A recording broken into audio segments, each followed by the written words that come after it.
오늘 함께 나눌 제목은요, 하나님 자녀의 당당함입니다. 하나님 자녀의 당당함, 하나님 자녀로 사는 방법, 마태복음 5장 43절에서 48절 성경입니다. 예수님께 사람들이 많이 몰려왔습니다. 5장 1절을 보면 예수께서 무리를 보시고 무리 많은 사람들이 예수님께 몰려오고 오셨습니다. 주로 어떤 사람들이 왔을까요? 다른 성경 복음서 내용들을 보면 주로 이런 사람들이 예수님께 다가왔습니다. 예수님을 찾아왔습니다. 가난한 사람, 병이 든 사람, 약한 사람, 힘없는 사람, 세상에 억눌리고 고통당하는 사람들, 대부분 주로 이런 사람들이 예수님께 몰려왔습니다. 가족이 아파서, 내 몸이 아파서, 사람들에게 외면당해서 이 고통과 외로움, 이 문제를 해결받기 위해서 예수님을 찾아왔습니다. 분명 지금 마태복음 5장에 사람들이 많이 몰려왔는데 많은 사람들이 그런 분들이었을 겁니다. 가난하고 병들고 약하고 어떤 큰 문제 때문에 예수님을 찾아온 사람들. 이제 예수님은 이렇게 몰려오는 사람들을 보시고 산으로 올라가셨습니다. 제자들도 예수님을 따라 산으로 올라왔고 예수님 곁으로 나왔습니다. 예수께서 무리를 보시고 산에 올라가 앉으시니 제자들이 나아온지라. 이제 예수님이 그 사람들에게, 몰려오는 사람들에게, 또 특별히 제자들에게 말씀을 하시기 시작하십니다. 우리가 들어본 산상수훈이라고 하죠. 산 위에서 하신 말씀, 예수님의 설교라고 해서 산상수훈이라고 하는데 이제 예수님의 말씀을 전하기 시작하셨습니다. 그런데요, 예수님이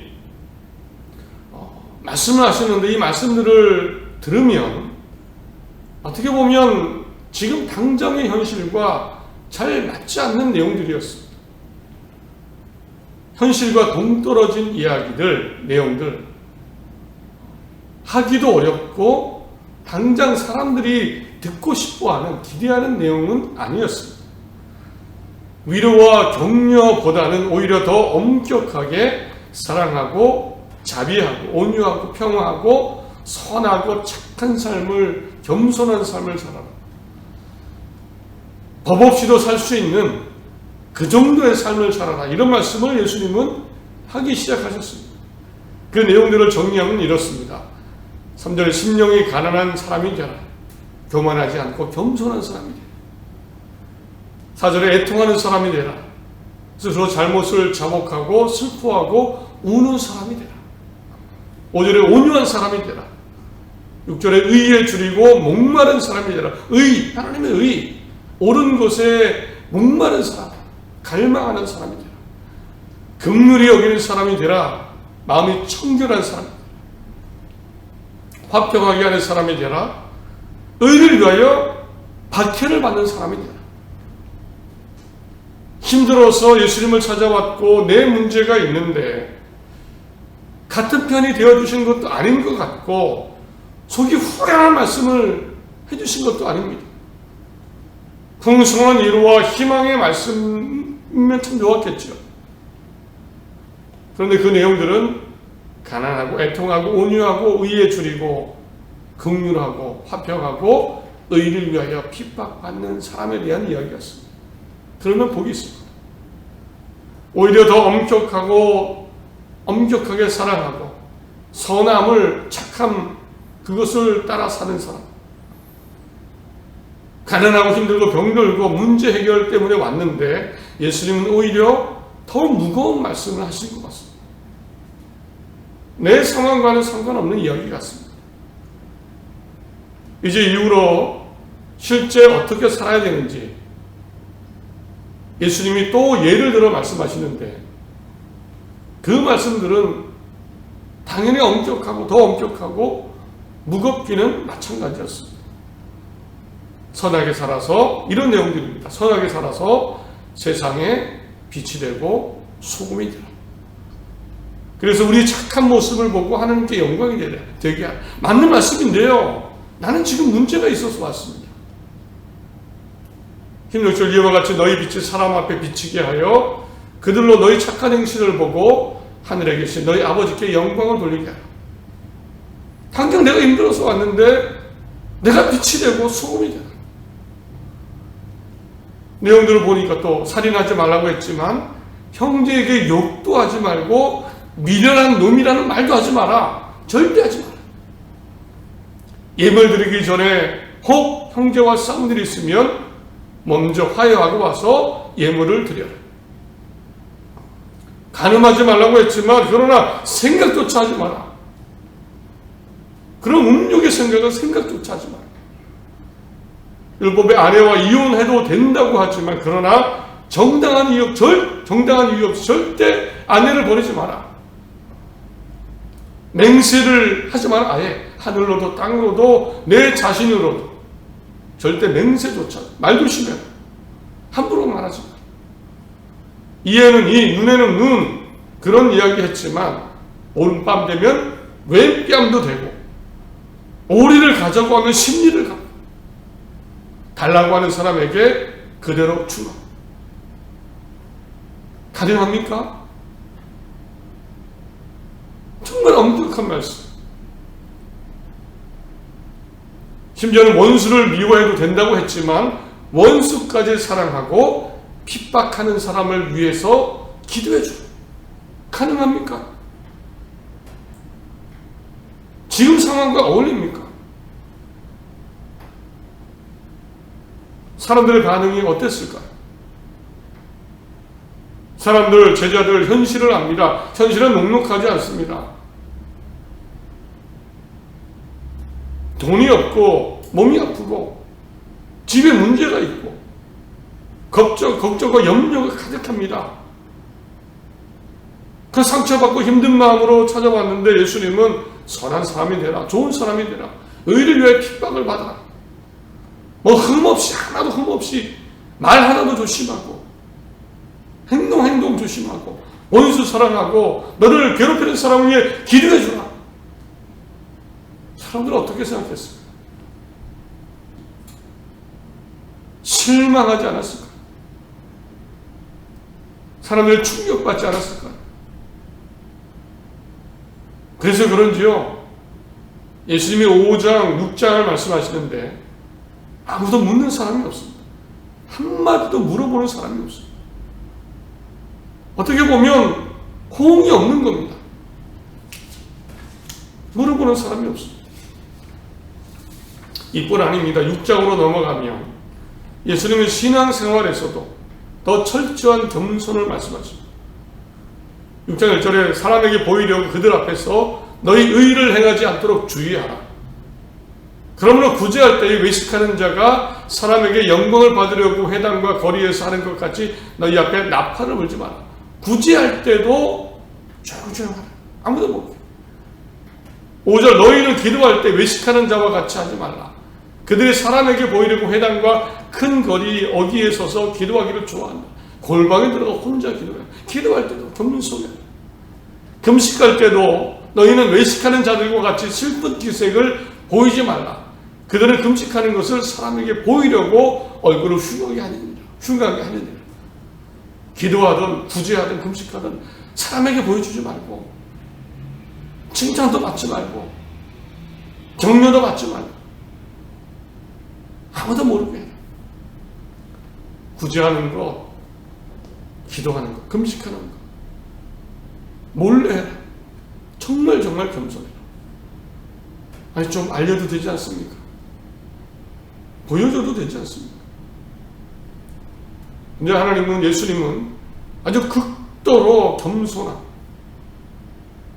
너만 알고 있어, 이런 말씀하십니다. 심지어는 어쩌면 내 마음이 힘들고 가난하고 돈이 없다면, 힘들다면 오해할 수 있는 말씀까지 하셨습니다.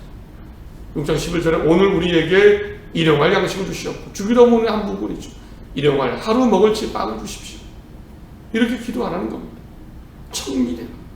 아니 평생에 부자 되고 싶지 않습니까? 나도 하루하루 일용할 양식보다는 풍성하면 얼마나 더 좋습니까? 기도할 때 일용할 양심을 주옵소서. 기도하라고 알려주십니다. 한 사람이 두 주인을 섬기지 못할 것이니 혹 이를 미워하고 저를 사랑하거나 혹 이를 중히 여기고 저를 경히 여김이라. 너희가 하나님의 재물을 겸하여 섬기지 못하느니라. 못을 박으셨습니다. 하나님의 재물을 겸하여 섬기지 못한다. 못을 박으셨습니다. 나도 돈이 필요하고 부자도 되고 싶은데 그런 갈망도 있는데 하나님의 재물을 겸하여 섬기지 못한다. 25절에 그리고 내가 이르노니 목숨을 위하여 무엇을 먹을까 무엇을 마실까 몸을 위하여 무엇을 입을까 염려하지 말라. 목숨이 음식보다 중하지 아니하며 몸이 의복보다 중하지 아니하냐. 예, 압니다. 몸이 의복보다 다른 것보다 중요한 거 압니다. 그런데 이게 잘 됩니까?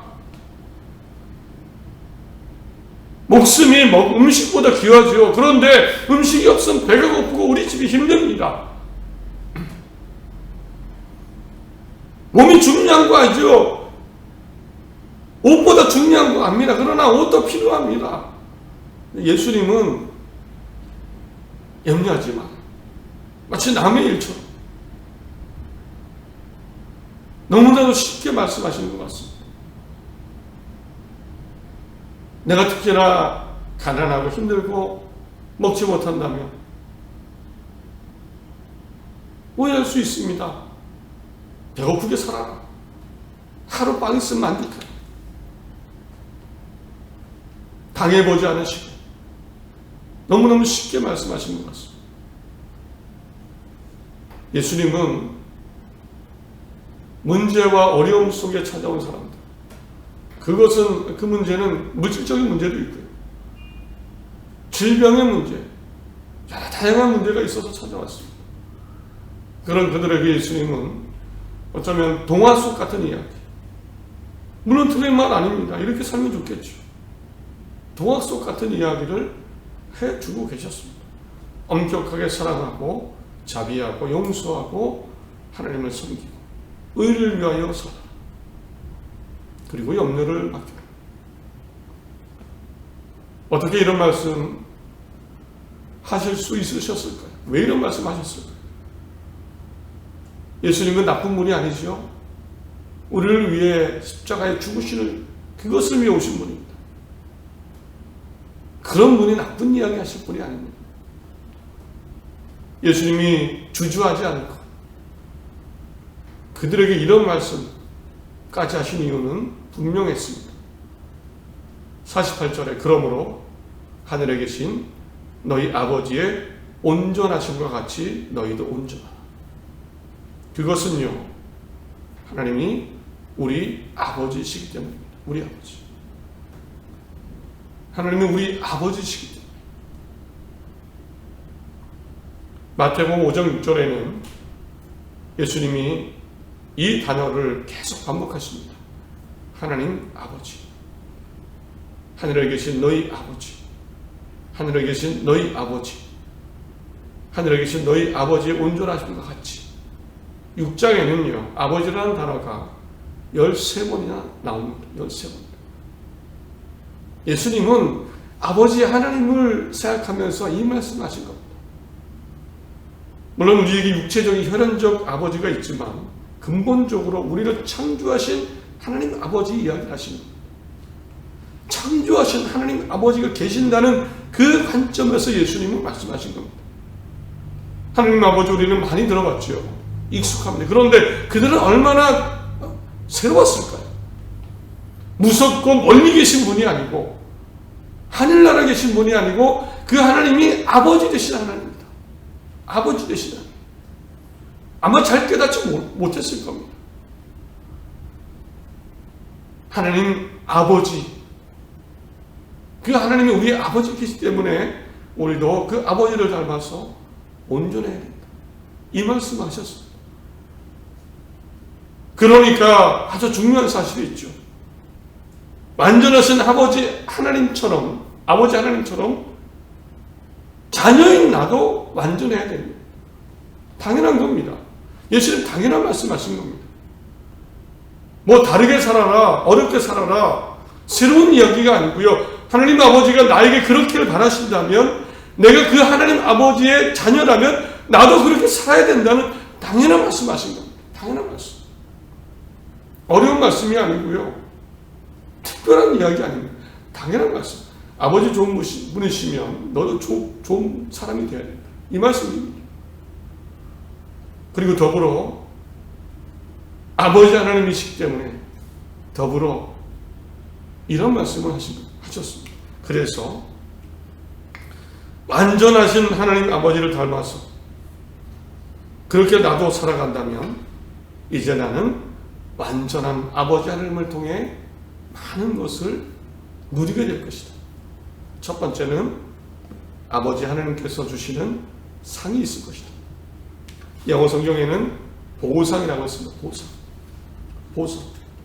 네가 자녀답게 살면 하나님의 상을 받는 것이다. 12절 기뻐하고 즐거워하라. 하늘에서 너희의 상이 크리라. 오늘 46절 너희가 너희를 사랑하는 자를 사랑하면 무슨 상이 있으리요. 세리도 이같이 아니하느냐. 예수님은 상을 말씀하셨습니다. 이것은 당연히 구원의 영원한 생명의 보상이겠죠. 생명이겠죠. 하나님이 주시는 영원한 평안과 생명입니다. 상이 있을 것이다. 하나님의 자녀로 완전하게 그렇게 살아간다. 또 말씀하십니다.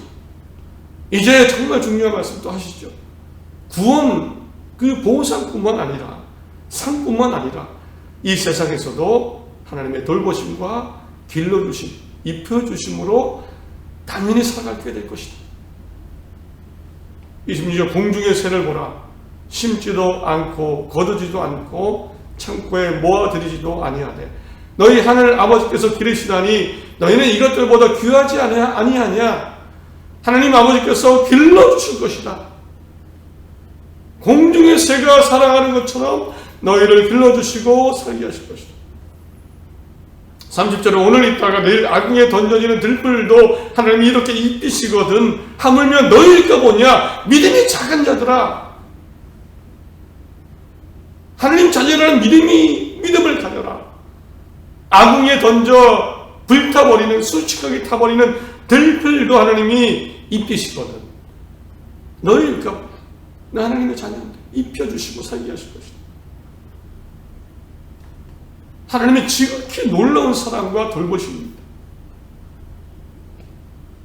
이는 다 이방인들이 구하는 것이다. 너희 하늘 아버지께서 이 모든 것이 너희에게 있어야 할 줄을 아시느니라.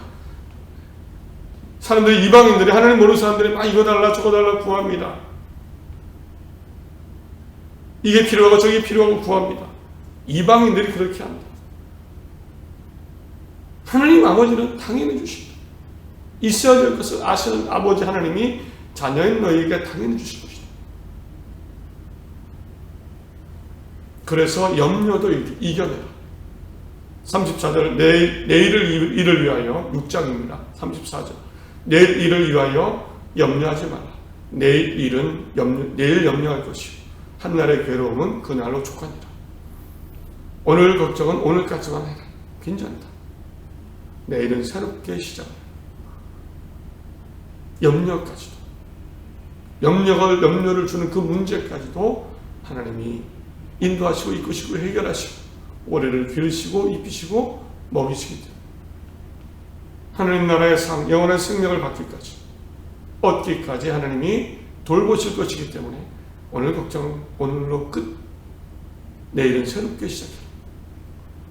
그러므로 이제 곰곰이 한번 생각해 보시기 바랍니다. 나는 하나님의 자녀답게 살고 있습니까? 사랑과 선함과 평화와 하나님을 주인으로 섬기며 하나님께 맡기며 살고 있습니다. 또 오늘의 염려가 있는데 염려를 내려놓고 염려를 하나님 아버지께 맡기고 자녀로서 힘내어 살고 있습니다. 하나님 아버지가 내 아버지라는 그런 자신감 있습니까? 말씀을 맺습니다. 예수님은 우리에게 놀라운 신분, 지위, 정체성을 알려주셨습니다. 나는 하나님의 자녀다. 하나님은 내 아버지시다. 하나님을 닮아서 살아갈 때 하나님의 나라, 보상, 생명이 있을 것이다. 하나님이 나를 길러주실 것이다. 입혀주실 것이다. 염려하지 말라고 하셨습니다.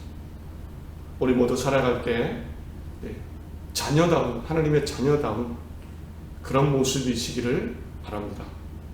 늘 겸손하고 죄가 있다면 죄를 지으면 자복하고 온유하고 옳은 일을 하려고 하고 긍휼히 여기고 마음이 깨끗하고 화평하고 이렇게 살아가는 모두가 되시기를 바랍니다.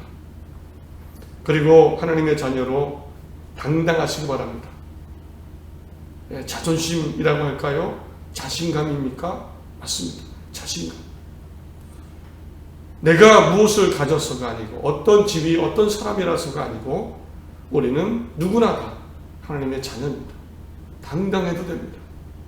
자신감을 가져도 됩니다. 바울이 이렇게 얘기했습니다. 빌립보서 4장 12절에 나는 비천하게 살 줄도 알고 풍족하게 살 줄도 압니다. 배부르거나 굶주리거나 풍족하거나 궁핍하거나 어떤 경우에도 적용할 수 있는 비결을 배웠습니다. 나에게 능력 주시는 분 안에서 나는 모든 것을 할 수 있습니다. 얼마나 당당합니까? 돈이 있고 없고 배가 고프고 먹을 것이 있고 없고를 떠나서 나는 어떤 경우에서도 다 살아갈 수 있습니다. 멈추지 않습니다. 힘을 냅니다. 내게 능력 주시는 자 안에서 내가 모든 것을 할 수 있습니다. 얼마나 당당합니까? 하나님 나라 구원을 바라보고 하나님 자녀의 모습입니다. 하나님 자녀로 사랑하고 화평하고 온유하고 그런 모습으로 또 어떤 어려움 속에서도 염려를 맡기고 당당하고 힘차게 하나님 자녀답게 살아가는 새로운 한 주 되시기를 간절히 바랍니다.